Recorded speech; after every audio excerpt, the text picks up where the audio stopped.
एक बात बताइए, आपने किसी बॉलीवुड एक्टर को डेट किया लाइफ में? हाँ किया। मुश्किल होता है आपके लिए एक एक्टर और एक्ट्रेस को रिलेशनशिप मेंटेन करना मुश्किल होता है? बिकॉज सेम प्रोफेशन है, क्लैशेस होते हैं, कंपेटिटिवनेस होता है. I think to each is own होता है कई Okay. बार, क्योंकि मुझे लगता है कि डिपेंड बहुत करता है, and it's not about this profession, it's more to do with person to person. या इट्स अबाउट कि आप कितना मैच कर रहे हैं और नहीं कर रहे हैं, and I feel that is what matters इसमें. हाँ, मैंने बहुत लोगों को उनके रिलेशनशिप के प्रेफरेंसेस के बारे में पूछा. हाँ. I feel कि we talk a lot about what women need in relationships, but very less about what men need. तो उस हिसाब से आपके अकॉर्डिंग मैं ये जानना चाहूँ, दो चीजें जानना चाहूंगा. पहले, what do men need according to you? And दूसरा, आपको क्या चाहिए एक रिलेशनशिप से? आई थिंक मुझे लगता है दोनों ही, मैं अगर दोनों का एक ही साथ बोल देता हूँ, मुझे लगता है एक रिस्पेक्ट, म्यूचुअल रिस्पेक्ट, वो बहुत जरूरी है. स्पेस, अब बीट इन अ स्पेस वाला वे, आई डोंट थिंक कि स्पेस मैं इतना बोलूँगा कि स्पेस, मुझे लगता है कि mutual respect towards your work maybe, साथ and honesty and loyalty. I think ये दोनों ही जेंडर्स, दोनों ही, चाहे मेल हो चाहे फीमेल हो, चाहे रिलेशनशिप में जो दो लोग हैं, बेसिकली जेंडर्स नहीं बोलता, रिलेशनशिप में जो दो लोग हैं, उनको ये मुझे लगता है ये बहुत बेसिक प्लस सबसे बड़ी नीड होती है. सो पता है नैरेटिव क्या है इंटरनेट पे, और ये शायद हमारे पॉडकास्ट की वजह से भी फॉर्म हुआ है थोड़ा सा, but mainly I feel overall media world की वजह से फॉर्म हुआ है. हाँ, कि बॉलीवुड में चीटिंग बहुत होती है, इनफिडेलिटी होती है. हाँ, सच है ऐसा मीडिया में बहुत. हाँ, लेकिन वो अभी वो इतना सच क्या बात है क्या नहीं है वो कैसे पता, क्योंकि मैं वही बात को कर रहा था कि मैं अगर अब फलाना एक्टर किसी के साथ, तुम और मैं अभी काम कर रहे हो, मैं कहीं कॉफी पे चले जाऊं, वहां पे लेकिन एक लाइन तो लिख दी जाएगी ना कि दे वर स्पॉटेड हैविंग अ कॉफी. अब उसके मीनिंग 50 बन जाएंगे. तो मैं अभी लोगों के साथ जाना, घूमना बंद कर दूं, या सिर्फ कहीं ऐसा एरिया ढूंढूं बार बार कि जब अब मुझे पसंद है कोई जगह वहां पे, या फलाने इंसान को पसंद है कोई जगह, और सिर्फ एज फ्रेंड्स कोई मिल रहे हैं. ऐसा नहीं. You would not go with a girl for और 4 लोग अगर आप जा रहे हो, वो 2 ही लोगों की फोटो डाल देंगे. कई बार ऐसा होता है ना. इन सब चीजों की वजह से ऐसा लगता है, अच्छा दूसरी बार आप किसी और के साथ फिल्म देख रहे हो तो ऐसा लगता है अच्छा यहाँ तो रिलेशनशिप स्टार्ट ही कर दिए दिमाग में. नहीं, लोगों को गॉसिप अच्छा लगता है, तो वो अच्छा भी लगता है, लेकिन कई बार वो बहुत मेस्ड अप भी हो जाता हाँ, है, और उसकी वजह से वो ऐसा लगने लगता है ये यहाँ पे क्या चल रहा है, ये तो कल इसके साथ घूम रहे. अरे दोस्त भी हो सकते हैं यार, सब लोग आपस में इतना सब लोग काम कर रहे हैं, जरूरी थोड़ी है कि मतलब कुछ चल ही रहा है सबके बीच में.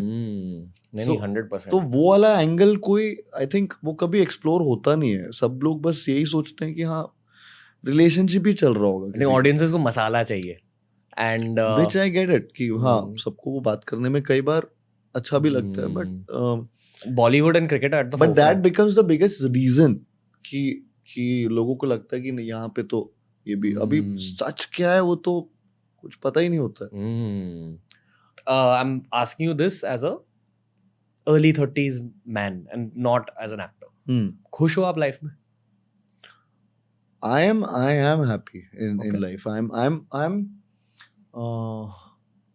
आपकी आंखों में मुझे सैडनेस बिल्कुल दिखाई नहीं नहीं, I'm not sad. That's what I'm saying कि मैं sad बिल्कुल नहीं हूँ.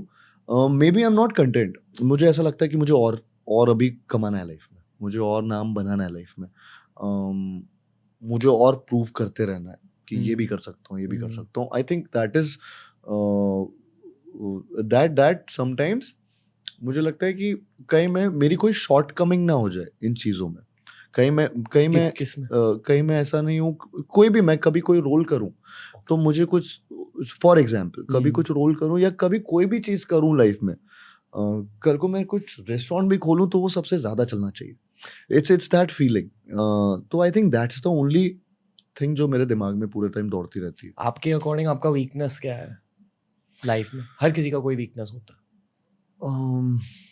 जिसकी वजह से you know like whatever that जो आपकी मिशन है वो शायद पूरी नहीं होगी उस चीज़ की वजह से जो आप फिक्स करना ट्राई कर रहे हो अभी? मैं बहुत जल्दी लोगों पे ट्रस्ट कर लेता हूँ और I don't know if that becomes a weakness sometimes,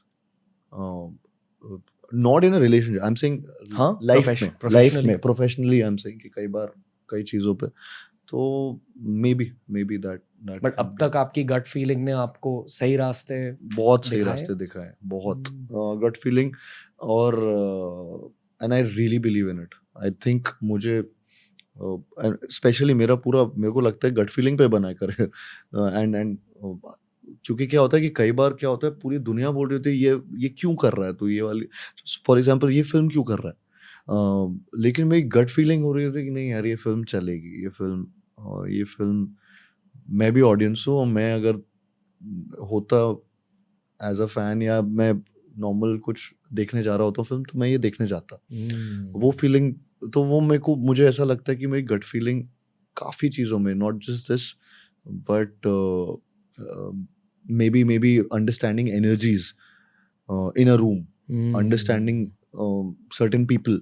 आपने कभी जेलसी का सामना किया है? सामना लाइक हैव यू फेल्ट कि someone jealous of you when they trying to pull you down? या वो तो I think I am sure सब लोग ही करते हैं जो लोग जो लोग सक्सेस जो जितना सक्सेस आप एक देखोगे लेवल पे, हाँ जितना आप सक्सेसफुल होते जाओगे उतना आप वो नोटिस करोगे, but you have to let go of it, you have to think bigger, maybe एक you have to have a bigger picture, that's what I have understood. इसलिए मैं गॉड के बारे में ज्यादा सोच रहा हूँ कि मैं जेलसी का सामना कर रहा हूँ एंड आई नो कि okay no there is a bigger purpose which is why I am going to be helped. I mean then you can आप बहुत सारी अलग अलग चीज़ों पे रिलाई कर पाते हो, सोच पाते हो उनके बारे में कि there is a bigger purpose, there is God, there is so कई ऐसी चीज़ें आपको छोटी लगने लगती हैं फिर, तो which is great, whatever helps you, whatever makes you feel good about, you know, and negativity को थोड़ा दूर रखते हैं, वो I think it's a good energy to have. तो वो ही मुझे भी ऐसा लगता है कि मुझे ऐसी चीज़ों में आई थिंक मेरा बहुत थैंकफुली जितना वर्कोहॉलिक माइंड है वो कई बार इन सब चीज़ों से मुझे दूर लेके जाता रहता है। कि मुझे हर बार ऐसा लगता है मैं कुछ नया करता हूँ, फॉर एग्जाम्पल आप मेरे इंस्टाग्राम गेम की बात कर रहे हो, मैं हर बार सोचता हूँ कि अच्छा उस पे तक मैं सोचता हूँ कि अच्छा मैं ये कुछ ऐसा करता हूँ जो शायद किसी ने नहीं किया हो, सो स्टफ लाइक दैट। इस पॉडकास्ट पे एक मंक आए थे जिनका नाम है गौर गोपाल दास प्रभु, आप जानते हो? हाँ, मोटिवेशनल स्पीकर भी है। हाँ। और वो शायद से अब तक का सबसे ज्यादा आइकॉनिक एपिसोड रहा है, like people keep going back to it. और जो आपने अभी कहा कि खुद के बारे में जी, कि जब आप थोड़े नेगेटिव चीजों के बारे में सोच लगते हो you go back to your work, उन्होंने ये कहा कि ये गीता का सबसे बड़ा लेसन होता है कि अगर आपको ये जानना चाहिए कि आपकी लाइफ में ना मुश्किलें आएंगी और difficult moments are always going to be there, पर आपको हमेशा अपने पर्पस के बारे में सोचना चाहिए एंड डाइव बैक इन, और आपने इनडायरेक्टली वो चीज़ कही है। हाँ, सो आई थिंक वही which is a great thing I guess, ये जो आप बात बता रहे हो, I believe in it, I believe in it personally.